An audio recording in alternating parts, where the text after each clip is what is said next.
Salut Stratoniens, j'espère que vous allez bien. On se retrouve donc pour une nouvelle vidéo. Ça fait un petit moment, ça fait une semaine que j'ai pas fait de vidéo. Comme vous savez, j'étais du coup à Dubaï pour voir les deux demi-finales avec BitGet. Encore une fois, merci à eux de m'avoir invité. C'était vraiment super cool et super sympa. Franchement, on s'est éclaté. J'ai mis pas mal de trucs sur mon Twitter et sur mon Insta. Donc il y a les liens en description. Et aussi, si jamais vous voulez vous inscrire pour suivre mon copy trading sur BitGet, c'est possible. Il y a aussi le lien en description, hein. Je rappelle que ce copy trading se passe plutôt pas mal. Ici, on est à plus 64%. Je vous ai fait gagner pour le moment 42 000 $, donc ce qui est plutôt une excellente performance. Et puis, je suis en gestion à 121 000 $. On va continuer à pousser ça au maximum. Bref, dans cette vidéo, on va faire une revue un petit peu de tout ce qui s'est passé sur ce marché depuis que je suis parti. J'espère que cette vidéo vous plaira. À mon avis, il y a pas mal de choses à mettre, à comprendre, et que ce qu'on a fait là, c'est pas très bon signe. Enfin bref, j'espère que cette vidéo vous plaira. Je vous souhaite à tous un bon visionnage, installez-vous confortablement et puis on est parti. Crypto, million. Crypto, million.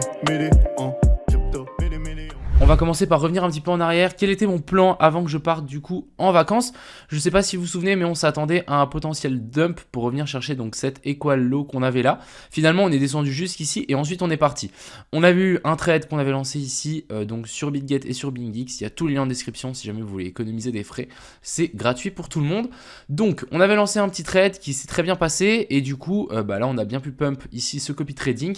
On est actuellement à 2500 $. Je rappelle que j'ai lancé ce défi quand j'étais à 1000 $. Donc actuellement, je suis à plus 2,5 fois le capital de base. Je rappelle que mon objectif ici, c'est de monter à 100 000. Donc on fait notre petit chemin tranquillement.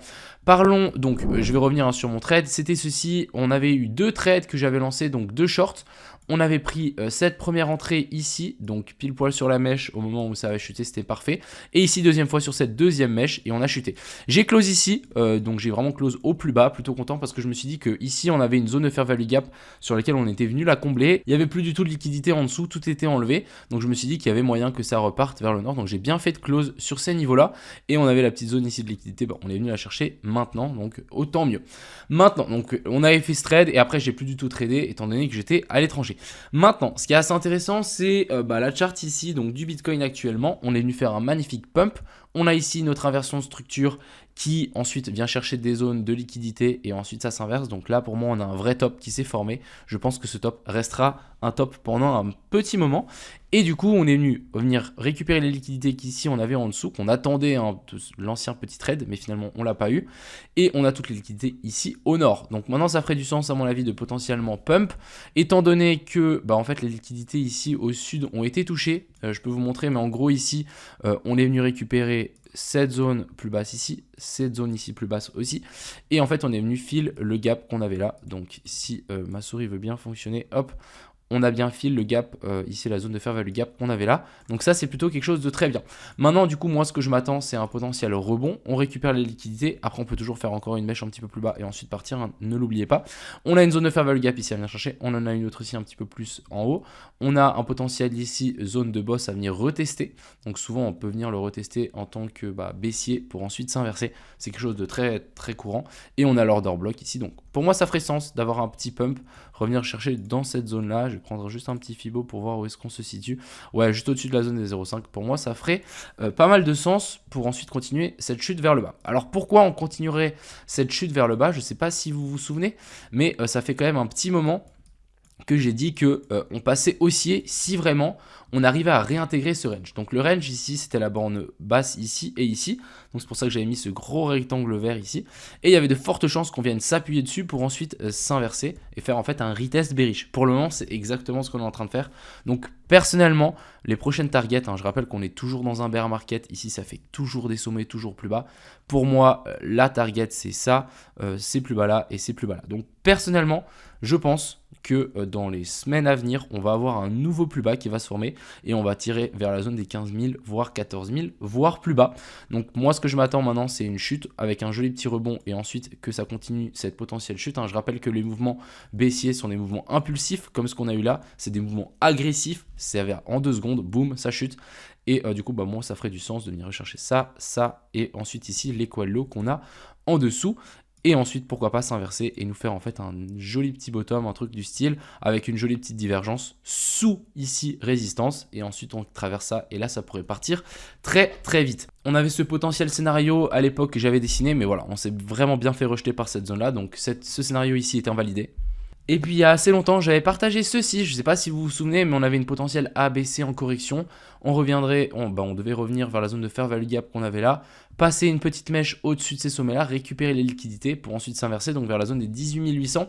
J'ai posté ça depuis un moment, hein. Donc vraiment c'est exactement ce qu'on est venu faire, 18 800, on est venu chercher juste pas ce sommet-là. Vous voyez que ce sommet-là ici est toujours intact, mais on est venu chercher ce sommet-là et ensuite ça s'est inversé. Ce qui est aussi super important à notifier, c'est ici. Si on zoome un petit peu, on a bel et bien notre inversion structure. Vous voyez qu'ici, on a bel et bien fait un cos et ici, on a bel et bien fait un boss. Inversion de la structure qui était actuellement haussière. Ici, on en a refait un. Donc là, on est sûr et certain que là, actuellement, on est repassé baissière. Je rappelle qu'ici, on avait eu cette petite inversion de structure qui s'était formée à partir ici. Donc, on a eu une recherche des liquidités sous ce plus bas là et sous ce plus bas là. Et ensuite, on a fait une inversion de structure. Donc là, on était passé haussier. Mais maintenant, ça nous inverse cette structure avec l'inversion de structure qui nous a fait ici. Et du coup, théoriquement, on devrait faire un pump, donc un petit pump pour récupérer les liquidités, etc. Et ensuite, on s'inverserait. Les prochaines zones, je pense, on a une petite zone de fair value gap ici qui n'a jamais été touchée. Donc pour moi, ça ferait potentiellement du sens. Je parle de la zone des 15 900. Ici, on a ici. Donc ça, c'est quelque chose dans laquelle on peut potentiellement rebondir. Et après, bien évidemment, c'est revenir chercher des nouveaux plus bas. Donc pour résumer, je m'attends à un rebond ici. On peut encore faire un nouveau plus bas sous la zone des 16 500. Ne l'oubliez pas. Donc ça sert à rien de long trop tôt. Surtout que c'est le week-end. Donc ça peut vraiment latéraliser. Et ensuite, fin du week-end, petite week, on récupère tous les stop loss des longues. Et ensuite, ça part. Donc pour le moment, moi, je ne vais pas long. Je vais simplement attendre que le week-end passe. Et ensuite, on verra. Et ensuite, potentiellement, un retour vers la zone des 17 500 à 17 700. Ça ferait énormément de sens pour ce petit BTC. Parlons donc de l'Ethereum. Donc l'Ethereum ici qui est venu faire un nouveau plus haut. Je vais juste prendre une charte. Alors, donc ici, on a quand même quelque chose de super intéressant pour l'Ethereum. Vous voyez que là, on avait donc la petite mèche ici avec la petite zone de fair value gap au-dessus. Regardez-moi ça comme c'est précis. On vient récupérer les stop loss, mais genre à la perfection. Hop! Petits stop loss qui sont pris au-dessus et ensuite ça s'inverse très bien. Ensuite ici on avait aussi notre Power of Three, donc accumulation, manipulation et ensuite extension. Encore une fois, on a ici cette petite structure, on l'a vraiment partout, hein. C'est vraiment assez violent. On récupère les liquidités et du coup personnellement j'attends toujours un nouveau plus bas sous ici cet equal low. Moi je pense que c'est vraiment la prochaine target et on a aussi cette prochaine zone d'equal low donc vers la zone des $1000 et cet equal low ici vers la zone des 1080. Et surtout que là on a traversé la zone de fair value gap et je pense que là on est juste en train de faire un petit retest. Il y a de fortes chances qu'on vienne dégoupiller plus bas et encore une fois ici rien d'haussier. Je rappelle que ici on est dans une A, B et puis C et du coup maintenant c'est mouvement impulsif qui descend donc 1, 2, pourquoi pas faire un rebond comme le Bitcoin, on va récupérer la zone de fair value gap là, 2, 3, 4 et 5, et ça descend plus bas. Parlons du BNB, donc il y a énormément de FUD actuellement, de FUD sur le BNB, donc c'est vraiment des fake news, des news, etc. Comme quoi c'est le prochain FTX qui va tomber, etc. Moi je pense que CZ a vraiment les clés de son exchange, je pense qu'il n'y a pas trop de soucis à se faire par rapport au BNB. Après la charte ici, on est tous d'accord qu'on peut souvent faire des charts un petit peu plus jolies, hein. Pour le moment là c'est vraiment dégueulasse ce qu'on est venu faire. Ce que j'avais pas forcément vu, hein, donc j'avais dit qu'ici on allait avoir un potentiel rebond.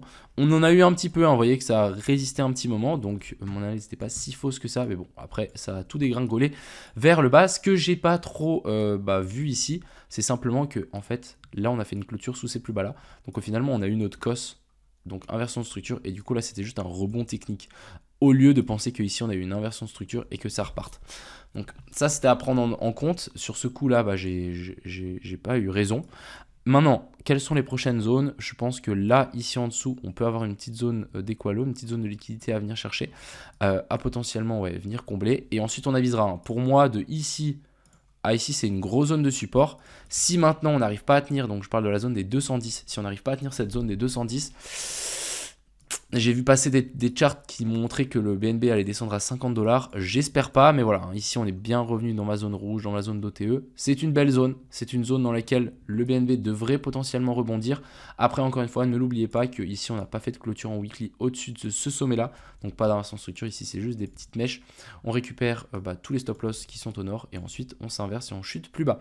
On a une petite zone de fair value gap ici à venir chercher. On a aussi une zone d'équal low qui est là à venir chercher. Donc, je parle de la zone des 180 jusque vers la zone des 150. Donc ouais, on peut encore chuter un petit bout avec ce BNB. Donc méfiez-vous à tout ça. Parlons donc de l'indice du dollar. Cet indice du dollar ici qui est en train de latéraliser et qui est en train d'essayer de tenir ce plus bas là. Moi je m'attends toujours à un petit rebond. Ici on a une petite divergence qui s'est formée, pas encore confirmée. Je rappelle que les divergences, c'est quand on a une différence entre la charte et le RSI ou le MACD. Donc ici on le voit bien que ce plus bas là est plus bas que ce plus bas là, sauf que là, ce plus bas là est plus bas que ce plus bas là. Donc si on tire une ligne, ici la ligne elle monte et ici la ligne elle descend. Donc en fait ici on a une petite divergence. Après la divergence n'est pas encore confirmée, hein. N'oubliez pas les divergences confirmées, il faut faire... Ah non, elle est en train, j'ai bien dit, il faut close et faire un nouveau plus haut par rapport à la neckline. Donc ici on l'a bien fait, parfait. Donc je pense que maintenant on va peut-être pouvoir un autre potentiel pump, mais en tout cas je m'attends à un rebond sur l'indice du dollar. S'il y a un rebond sur l'indice du dollar, bien évidemment il y a un dump du SP500 et actuellement le SP500 qui s'est bien fait rejeter, on est bien venu combler donc cette zone d'OTE, vous voyez que là la zone était parfaite et ensuite grosse inversion de structure. Donc voilà, moi je m'attends toujours à un nouveau plus bas, en tout cas récupérer les stop loss qui sont placés là et ensuite on avisera, hein. Mais pour le moment ici le SP500 reste très baissier. Et il y a de fortes chances qu'on vienne faire un nouveau plus bas. Donc méfiance par rapport à ça. Et si on a un nouveau plus bas sur le SP500, on aura sans doute aussi un nouveau plus bas sur le BTC. Donc franchement, méfiez-vous de tout ça. Ensuite ici on la doge. Je ne sais pas si vous vous souvenez, mais de ce potentiel trade ici qu'on avait pris, qu'on avait close il y a un certain moment. On est bientôt sur la zone de TP. On a toujours cet equal low ici. Personnellement, je suis plus du tout dans la position. Mais c'était pour vous montrer que c'était plutôt un trade réussi. Même chose pour le Link. Je ne sais pas si vous vous souvenez. C'était lequel, le Link ou le Atom, je sais plus lequel on avait short, mais on avait super bien short. Ouais, il me semble que c'était le Link. On l'avait short sur ces niveaux-là. Ouais, il me semble que ça. On avait short sur ces niveaux-là. Je pense que maintenant on a réussi à TP. Donc je suis plus dans la position, hein, mais les deux trades que je vous ai partagés il y a un petit moment sur mon Twitter, je vais vous les montrer. Ici, on avait donc ce fameux trade sur le Link et j'avais mis qu'on voulait TP vers la zone ici des 6.273. Ouais, voilà, on a vraiment tout éclaté. Je voulais TP vers ces zones-là. Donc, parfait. Franchement, les deux trades, donc ici, ce trade-ci est passé et l'autre. Donc là, il y avait un 6R et ici, il y avait un 3R et des brouettes. Donc, plutôt cool. Ces deux trades sont passés. C'est les derniers trades que j'ai partagés. Donc ça, c'est plutôt une excellente chose. Je pense qu'on a fait un petit peu le tour. N'hésitez pas à mettre en commentaire les alts que vous voulez que j'analyse la prochaine fois. Encore une fois, n'hésitez pas à passer par les liens si vous voulez des réductions sur les frais de trading. Je sais qu'il y a pas mal d'exchanges qui ont des gros frais. Donc n'hésitez pas à passer par tous ces liens. Et puis encore une fois, n'hésitez pas à me suivre sur Instagram, etc. Je vais continuer à mettre des petites stories de temps en temps. Et aussi, vivement arriver donc à 5000$ sur ce fameux copy trading. Comme ça, en fait, il y aura 500 places. Parce qu'actuellement, je suis full. Et comme ça, il y aura 500 places et il y aura beaucoup plus de personnes qui pourront se connecter sur ce petit copy trading. Enfin bref, je vous souhaite à tous un excellent week-end. Profitez bien. Passez du temps en famille. C'est bientôt les vacances. Donc profitez à fond les gars. Et puis je vous souhaite à tous une excellente soirée. A plus!